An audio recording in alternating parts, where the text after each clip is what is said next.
নতুন এক সূর্যোদয় হবে, স্পষ্ট ঘোষণা করতে চাই। আর যদি একটা গুলি চলে, হেফাজতে ইসলাম বাংলাদেশ ঘরে বসে থাকতে পারবে না। আমার সন্তানের লাশ নিয়ে আমরা কবরস্থানের দিকে যাব না।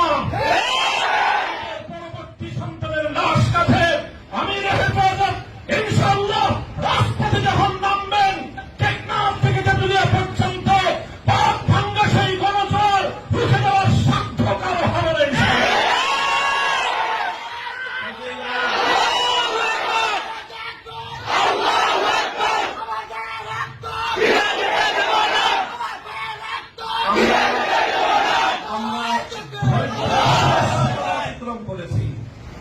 পরিস্থিতি এভাবেই যদি চলতে থাকে, আর যদি আমাদের দেশের জনগণের নিরাপত্তার দায়িত্বে নিয়োজিত আইন শৃঙ্খলা রক্ষাকারী বাহিনী বুলেট যদি আর বন্দুকের নল থেকে আরেকটি বুলেট ছুড়ে, তাহলে বাংলাদেশের পরবর্তী গণ অভ্যুত্থান অবশ্যম্ভাবী হবে।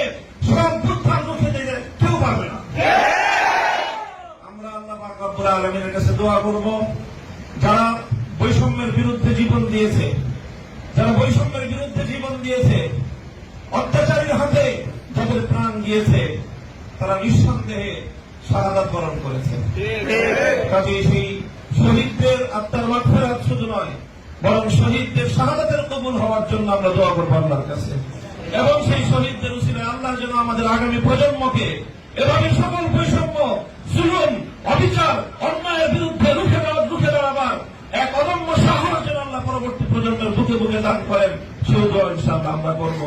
আখিরু দাওয়ানা আলহামদুলিল্লাহি রাব্বিল আলামিন।